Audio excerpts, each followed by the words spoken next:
Hello, welcome to Vishnu IAS Presents Daily News Protocol. Under Daily News Protocol, we have been analyzing the most important articles of the Hindu. Let us look at today's articles. SC to study if larger bench should hear sedition please. Let us look at what sedition and what sedition law in India is. Sedition is a colonial law, meaning this was established by the British government. But what does sedition say? Sedition comes under 124 article of IPC.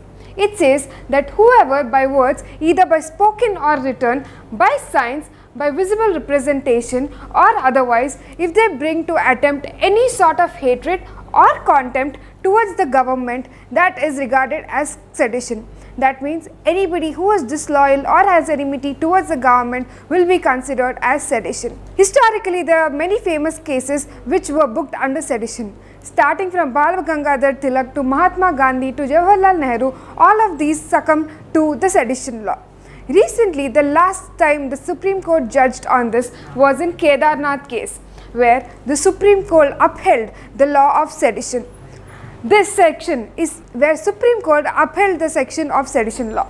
This section is seen as, by now you can analyze that this section is utmost controversy because it restricts your Article 19, that is your speech and the freedom. This section is seen as very controversial because this section restricts your Article 19, that is your right to freedom. That's why this news is particularly important. It's even more so important because the Law Commission has also said that this law should be repealed or should be used in a very particular and very limited cases, unlike the ones that we have been recently seeing. Let's be the Disha Ravi case, so on and so forth. The sedition law is a non-bailable offence, and anybody booked under this section will be booked in jail for 3 years or more, including the fine.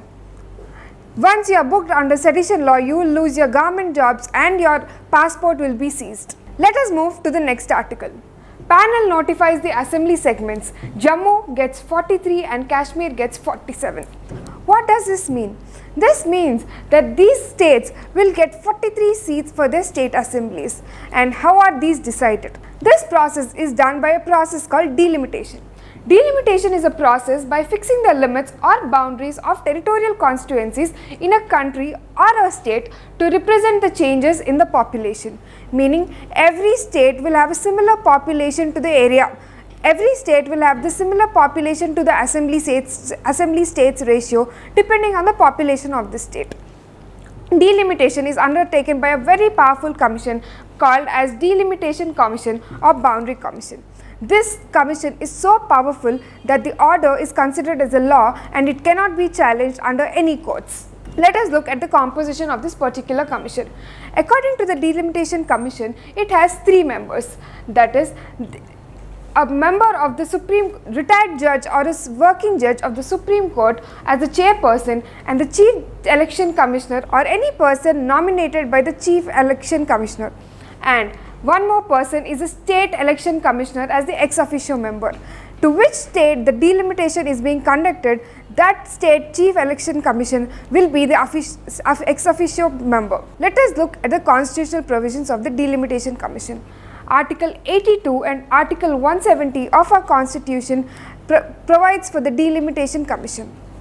Let us look at the last article of the day. War-induced inflation surge said to have forced RBI's hand.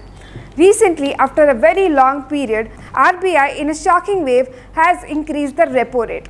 Let us look at 2 aspects here. What is Monetary Policy Commission and what is repo rate? Monetary Policy Committee.